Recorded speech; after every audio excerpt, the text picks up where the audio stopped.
오늘 저랑 이제 사무엘상 주보의 20번째로 나갔네요. 21번째 살펴보시는 시간입니다. 사랑하는 성도 여러분, 항상 기억하셔야 됩니다.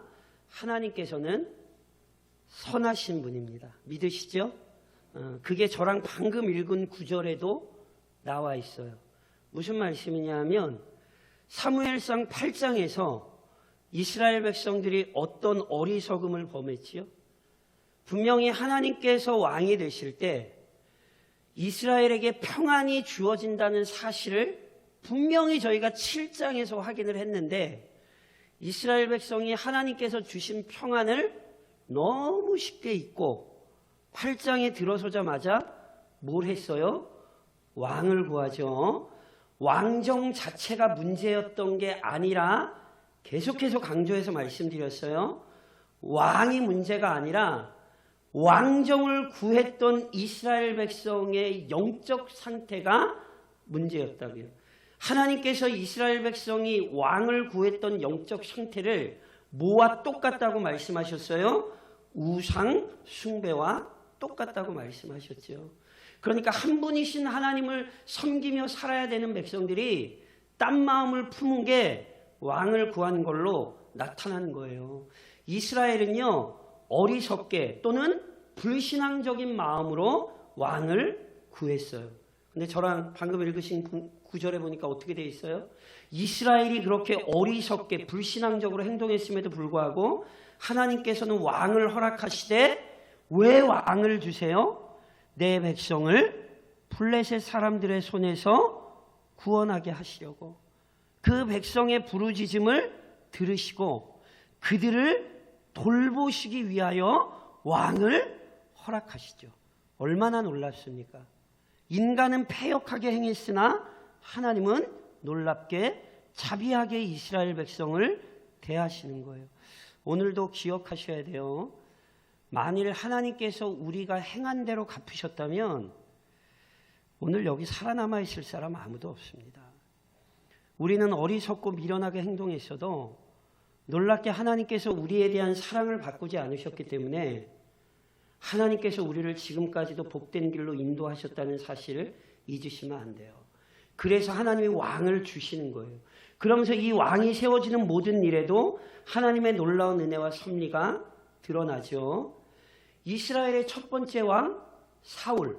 성경에 어떻게 등장하죠? 어느 날 사울의 아버지 기스가 암나기들을 잃어버려요. 큰 재산입니다. 집안의 한순간에 큰 재산을 잃어버리는 일이 발생했어요. 얼마나 집안에 근심과 걱정이 가득 찼겠냔 말이에요.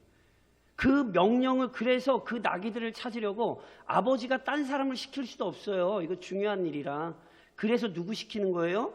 자기 아들 사울 보내는 거예요.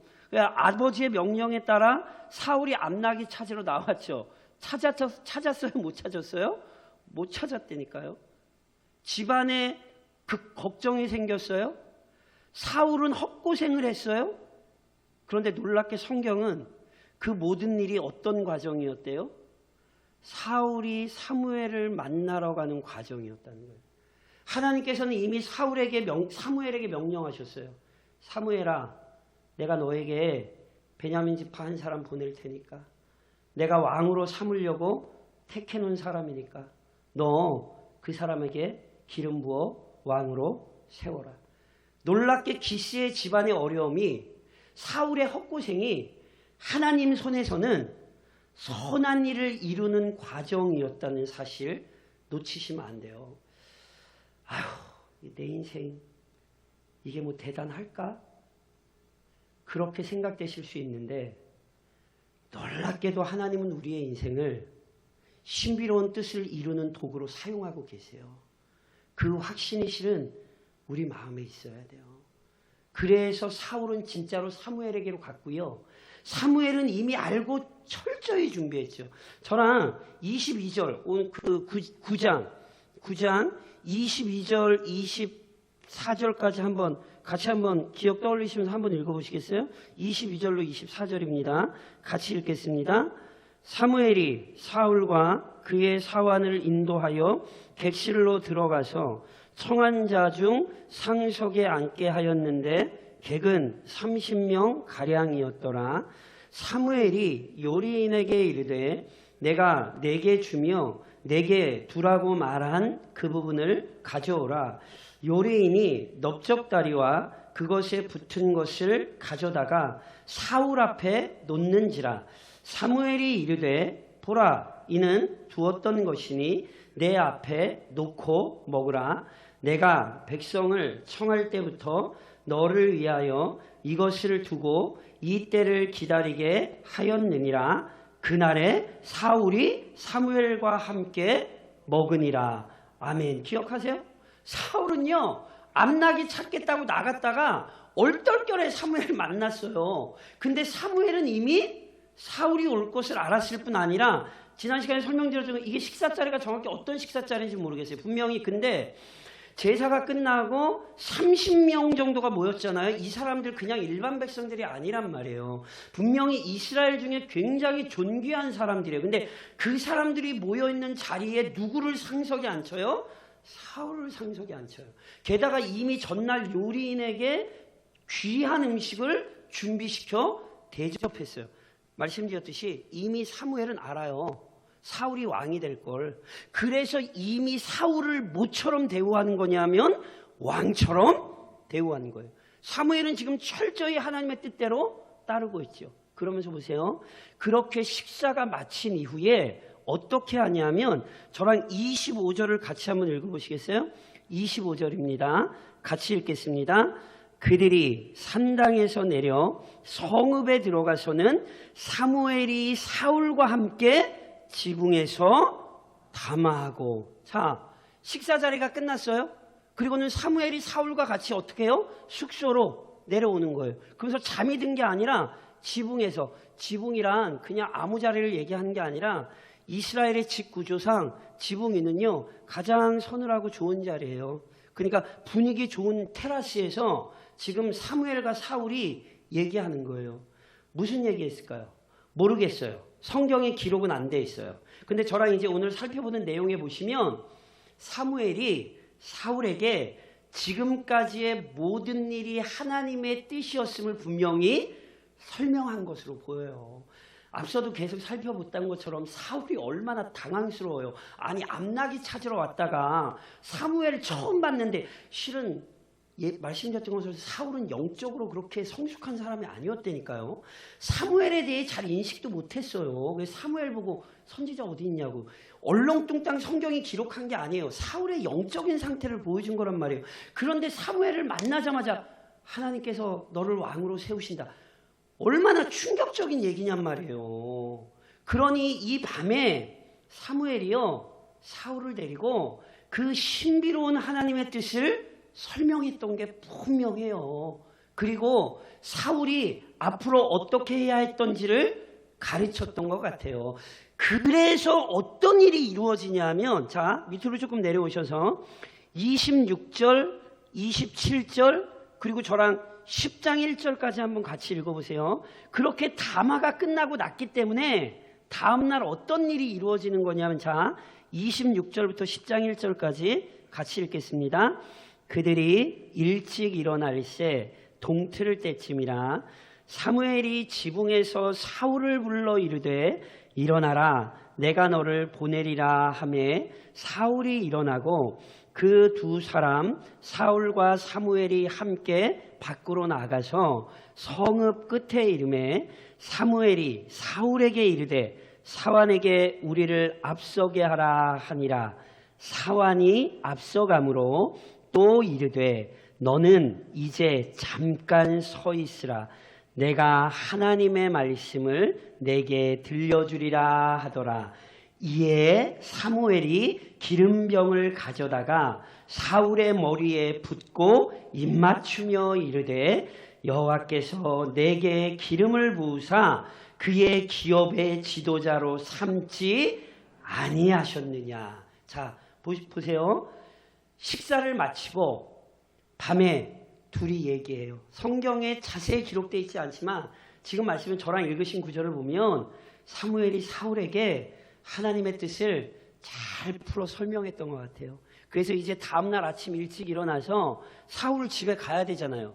사무엘이 이제 사울을 깨워서 집에 돌려보내는 거예요.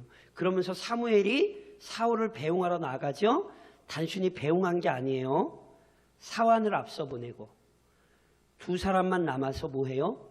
다시 하나님의 뜻을 들려주겠대요. 그러더니 갑자기 뭐해요? 이미 준비되었던 기름병으로 사울의 머리에 기름을 부어요. 사울이 가만히 있어요? 가만히 안 있어요? 가만히 있죠. 왜 가만히 있어요? 밤에 다 얘기가 끝난 거로 이해하시겠어요? 그래서 사울이 완전히 이 모든 것을 다 이해한 건 아니에요. 어디에 가면 등장하냐면 저랑 이제 앞으로 살펴보시겠지만 이거는 지금 사무엘과 사울 두 사람만이 비공식적으로 기름을 붓는 거고요. 나중에 백성들 앞에 공적으로 왕을 세우는 때가 있어요. 그런데 그때도 사울이 아직 잘 이게 이해가 안 돼서 그때도 숨어 있었단 말이에요. 그러니까 아직 어찌됐건 사울은 다 이해하고 있지 못하지만 사울에게 하나님의 뜻을 들었기에 사무엘이 기름을 붓자 그 기름 부음을 받는 거예요. 기름 부음, 성경의 기름 부음이란 하나님께서 특별하게 구별하시는 징표예요. 그래서 왕, 선지자, 제사장에게 기름을 붓죠. 이걸 조금 다른 말로 설명드리면 이전의 모든 것을 버리고 새로운 단계 또는 새로운 신분으로 진입하는 것을 실은 나타내는 표예요. 그러니까 사무엘이 사울에게 지금 기름을 붓는다는 건 너는 이제 과거의 삶을 청산하고 하나님께서 그 백성을 위하여 하나님의 영광을 위하여 이제 왕으로 부르셨으니 너는 그 모든 일에 순종해야 한다. 이런 의미로 기름을 부은 거예요. 그리고 사무엘이 기름만 붓지 않아요. 이것이 하나님의 뜻이라는 사실을 밝히 이미 설명했을 뿐 아니라 아직도 그 마음에 주저주저하고 아직도 혼돈스러운 사울에게 어떤 하나님의 말씀을 전해주냐면 너 집에 가다가 하나님께서 너를 왕으로 세우셨다라는 징조를 하나님께서 너에게 보여주실 거야. 이렇게 얘기를 하는 거예요. 그래서 세 가지 징조를 얘기해요. 자, 저랑 우선 첫 번째 징조, 하나님께서 왕으로 세우신 것이 맞다라는 첫 번째 징조가요 2절에 있어요. 저랑 10장 2절 한번 같이 한번 읽어보시겠어요? 2절입니다.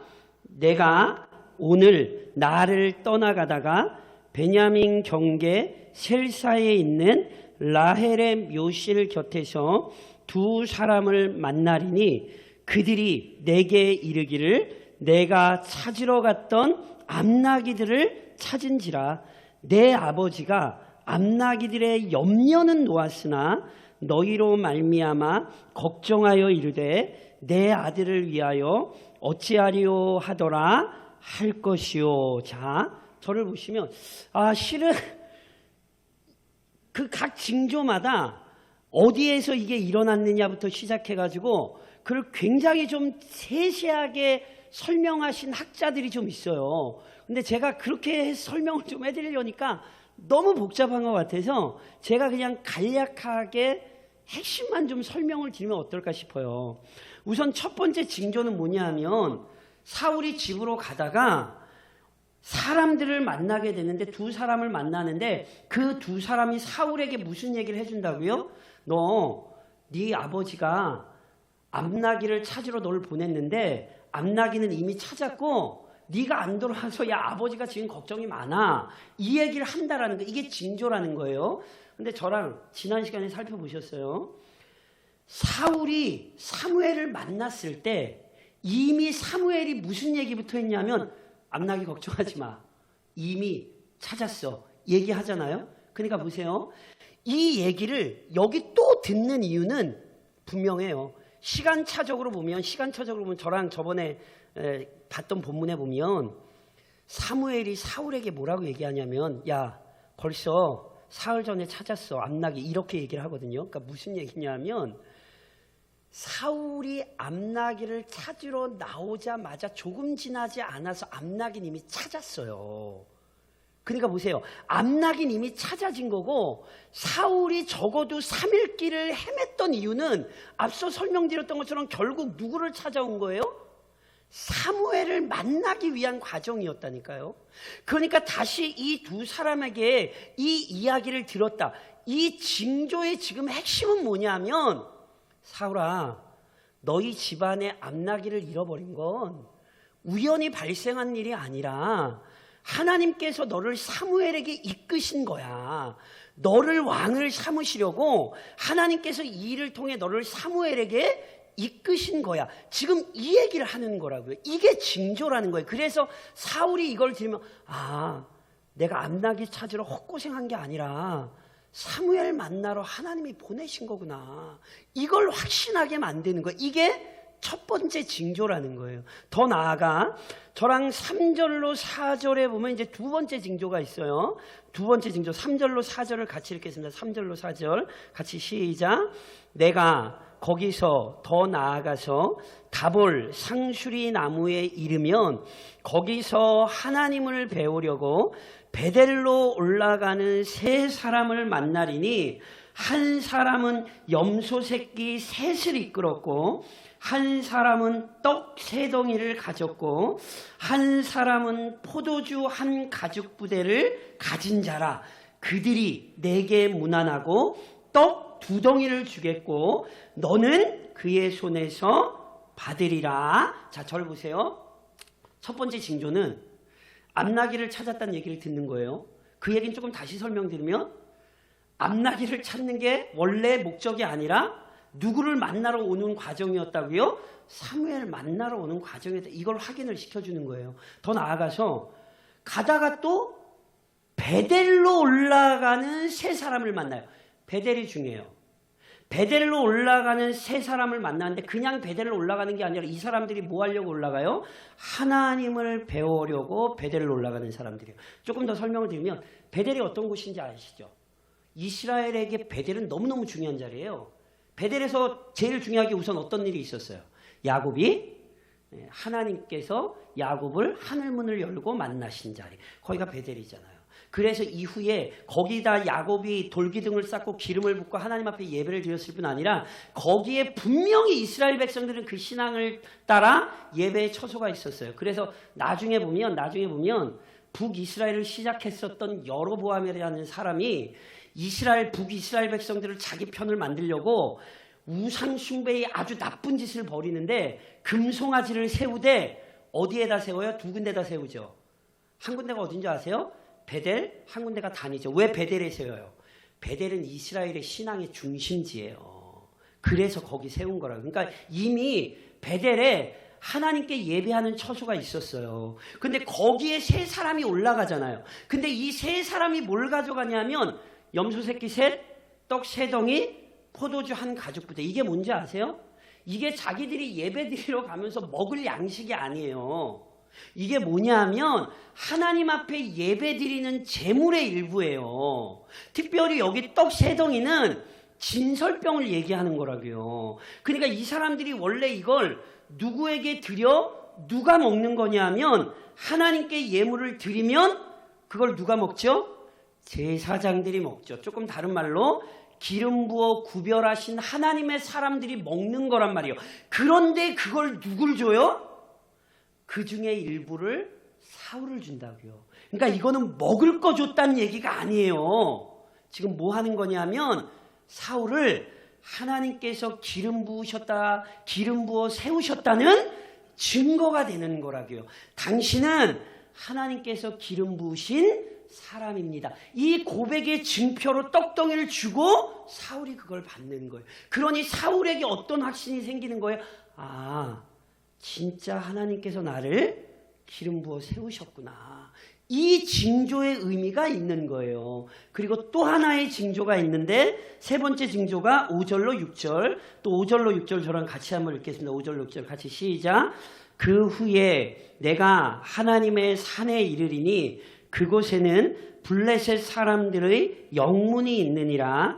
내가 그리로 가서 그 성읍으로 들어갈 때에 선지자의 무리가 산당에서부터 비파와 소고와 저와 수금을 앞세우고 예언하며 내려오는 것을 만날 것이요 내게는 여호와의 영이 크게 임하리니 너도 그들과 함께 예언을 하고 변하여 새 사람이 되리라. 자, 보세요.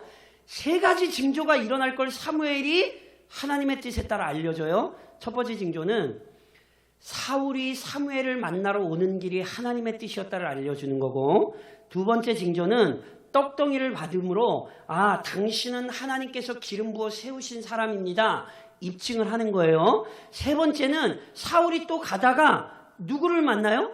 선지자들의 무리를 만나는 거예요. 이 선지자들의 무리가 비파와 소고와 저와 수금을 앞세우고 예언하며 내려오죠. 이건 뭐냐면 하나님의 영이 충만한 선지자들의 무리를 지금 사울이 만나게 되는 거예요. 그런데 단순히 사울이 선지자들의 무리를 만나는 게 아니에요. 만나는 걸로 끝나는 게 아니라 그들을 만날 때 사울에게 어떤 일이 일어나요? 하나님의 영이 충만히 임하여 마치 사울이 선지자처럼 예언을 하게 된다는 거예요. 그러니까 하나님의 영에 사로잡히게 된다라는 것을 성경이 사무엘이 이미 알려주는 거예요. 그러니까 다시 한번 말씀드리지만 이건 곧 뭐냐면 사울이 이제 어떤 사람이에요? 이전과는 달리 성령께서 그를 사로잡으셔서 하나님의 뜻을 위하여 사용할 사람이다. 이걸 보여주는 거예요. 그런데 특별히 이 세 번째 징조와 관련하여 하나님의 산에서 만난다고 되어 있는데 여기 하나님의 산이 어딘지는 모르겠어요. 중요한 건 하나님의 산인데 그곳에 뭐가 있냐면요, 블레셋 사람들의 영문이 있어요. 영문이라는 건 요즘 우리말로 하면 군대 초소? 뭐 이거 정도 생각하시면 돼요. 보세요. 하나님의 산이면, 하나님께서 계시는 거룩한 산이면 이방 사람 블레셋의 이 초소, 영문이 있으면 돼요, 안 돼요?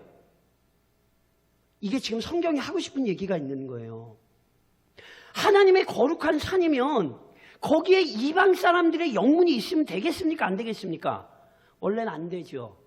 근데 지금 이게 누구의 상황이에요? 이스라엘의 상황인 거예요.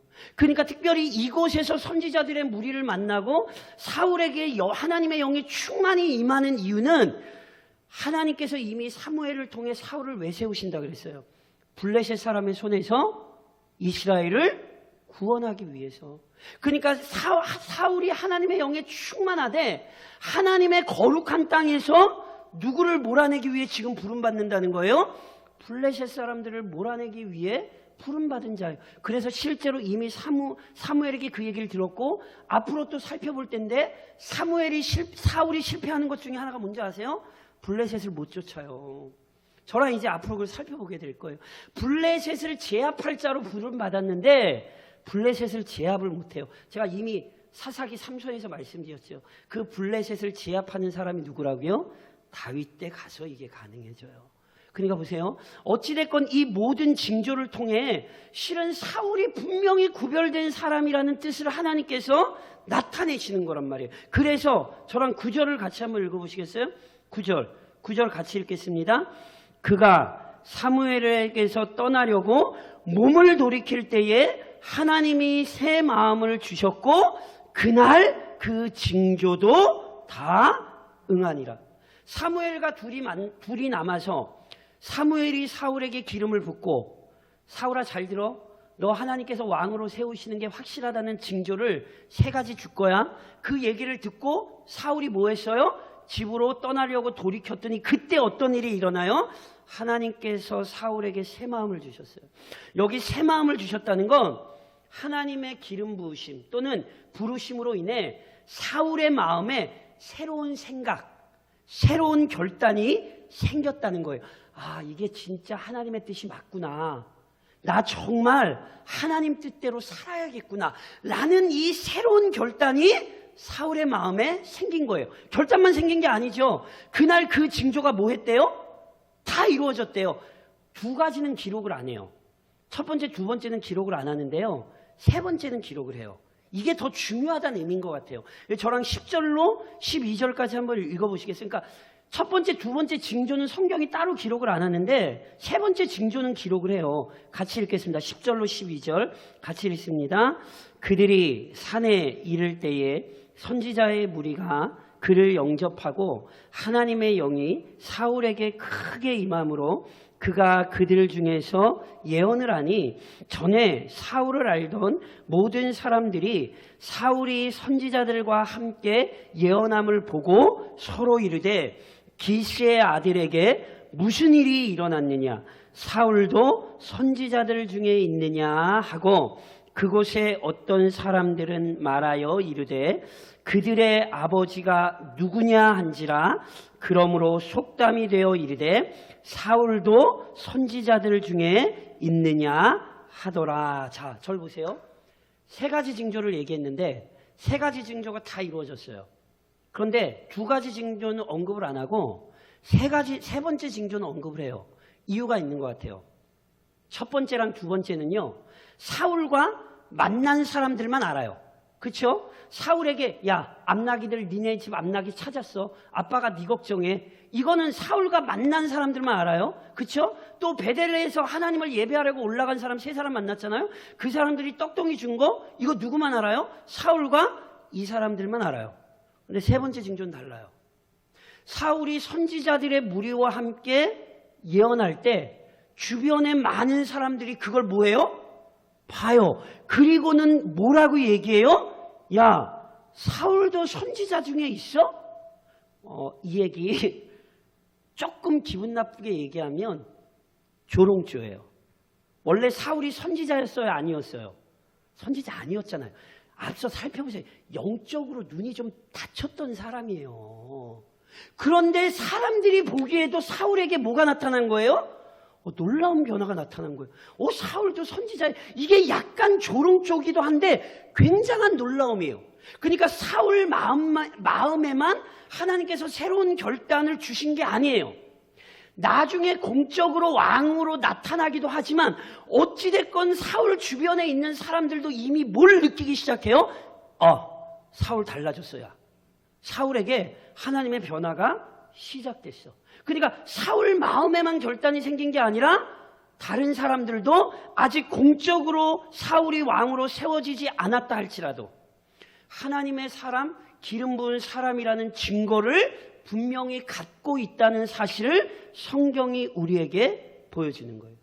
그래서 이 본문 속에서 오늘 먼저 적용하며 기억하셔야 될 게 있어요. 제가 여쭤볼게요.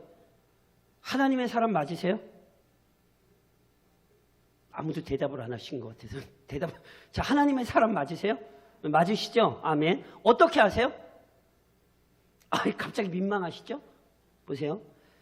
사울의 마음에 새 결단을 주신 것처럼 마음의 결단이 있죠. 우리 마음에. 오늘 엄청 춥지 않으세요? 엄청 춥지 않으세요? 저는 실은 추위를 잘 못 느껴요. 제 체질이 좀 그렇거든요. 그래서 저는 추우면 추운가 보다 그런데 저희 아내가 엄청 춥대요. 저희 아내는 한여름에도 내복을 입는 사람이거든요. 그러니까 굉장히 참 확실한 간증이 분명해 보여요. 엄청 춥다 그러더라고요. 그래서 저희 교회 차도 오늘 시동이 안 걸렸다 그러더라고요. 그러니까 하여튼 무진장 추운 것 같아요. 근데 이 추운 겨울에 그래도 나 예배하러 가야지. 사람 생각일 것 같으세요? 그렇게 생각하시면 성령께서 우리 마음에 일으키시는 은혜들을 잘 구별하지 못하시는 거예요. 예배는 거룩한 자리입니다. 거기에 악한 마음을 가진 자는 멀리하지 절대로 가까이 하지 않습니다. 목사님 그래요. 그냥 왔는데 그건 참 어리석은 생각이신 거예요. 우리의 마음에 결단이 있죠? 그걸로 끝나나요? 우리가 예배하러 가는 거 보고 다른 사람들이 이미 압니까 모릅니까? 권사님 예배하러 가는구나. 누구 대강중학교의 교인이지. 우리 마음의 결단도 있고 그리고 이미 남들도 우리를 보고 예수 믿어. 알아요 몰라요? 알지요. 그래서 뭐 하셔야 되는지 아세요? 그래서 더 주의하셔야 돼요. 무슨 말씀이냐 하면 오늘 10장 7절을 저랑 한번 좀 같이 읽어보시겠어요? 10장 7절에 보면 이 말씀이 사울의 인생에 실은 굉장히 중요한 말씀이에요. 사울의 인생을 기억하시려면 반드시 이 말씀을 기억하셔야 돼요. 저랑 7절 찾으셨지요? 같이 읽겠습니다. 이 징조가 내게 임하거든 너는 기회를 따라 행하라. 하나님이 너와 함께 하시느니라. 사울의 인생을 설명하는 굉장히 중요한 구절입니다. 이 징조가 내게 임하거든. 이 징조가 어떤 거예요? 지금 저랑 살펴보셨던 세 가지 징조. 하나님께서 너를 사무엘에게 이끄신 길이고 분명히 기름 부어 구별된 사람이며 하나님의 영이 충만하사 하나님이 너를 사용하실 거야. 그 징조가 임했어요? 안 임했어요? 임했잖아요. 그때 분명히 뭐 해야 돼요? 기회를 따라 행해야 돼요. 여기 기회를 따라 행하라는 말을 조금 제가 이해하기 쉽게 설명드리면 분별하여 행동하라는 거예요. 너 분명히 하나님께서 은혜 주셨으니까 너 예수 믿는 거 분명하니까 너 분명히 분별해서 행동해야 돼. 지금 사무엘이 이렇게 얘기한 거예요. 게다가 하나님이 너와 함께 하시니라. 무슨 얘기입니까? 막 살면 안 된다는 거예요.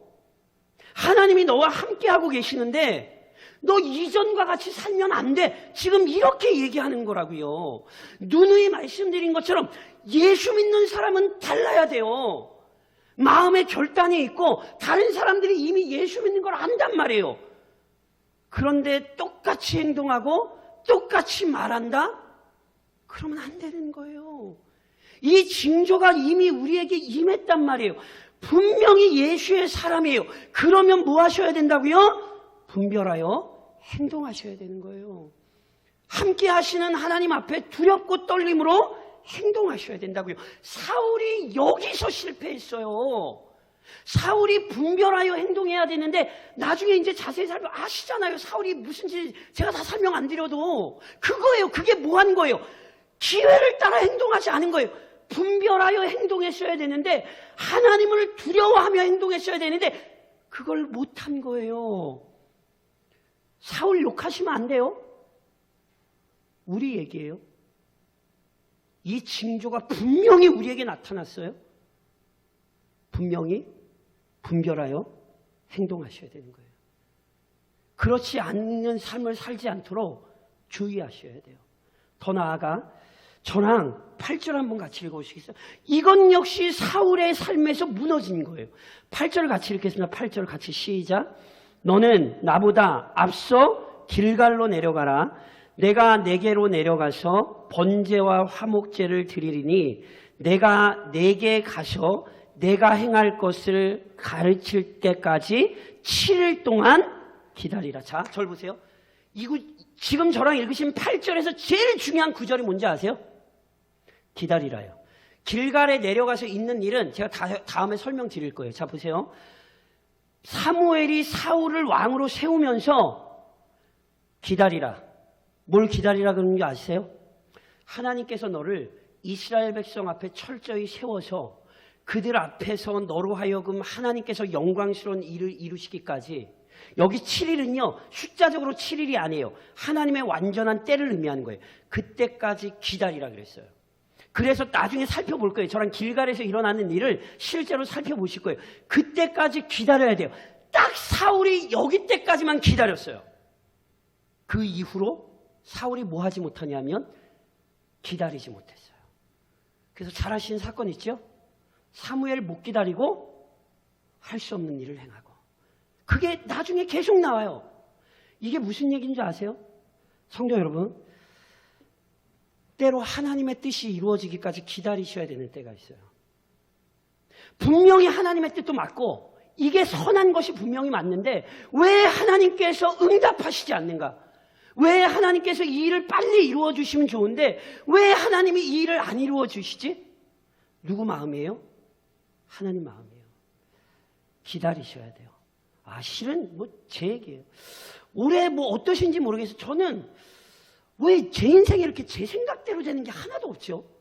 그 시간이 지나면 지날수록 제가 실은 올해도 실은 나름 계획한 게 되게 많거든요. 근데 실은 1월 지금까지 오면서 제 생각대로 된 게 죄송한데 하나도 없어요. 그래서 실은 저 이거 성도들한테 하는 얘기가 아니라 저한테 하는 얘기예요. 기다리라고. 정말로 선하신 하나님께서 선하신 일을 이룰 때가 있죠. 내 마음과 다르고 내 생각과 다르지만 우리가 해야 되는 건 때로 기도하며 기다려야 합니다. 기억하시죠? 제자들이 기도하며 기다렸을 때 약속하신 성령이 임했습니다. 그래서 저랑 똑같은 마음을 좀 품으셔야 돼요. 급하시면 안 돼요. 하나님의 뜻보다 앞서셔도 안 되고 조금 응답이 늦춰진 것 같다고 사람의 방법 찾으시면 안 돼요. 오히려 더 그때 기도하며 기다리셔야 돼요. 이것에 실패하면 우리의 인생 무너집니다.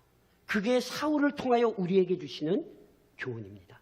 그러니 이번 한 주간도 철저히 기회를 따라 행하시고 때로 기다려야 될 것들을 기도하며 기다리시는 믿음의 성도, 믿음의 교회가 되시기를 우리를 구원하신 주님의 이름으로 권면드립니다. 기도하겠습니다.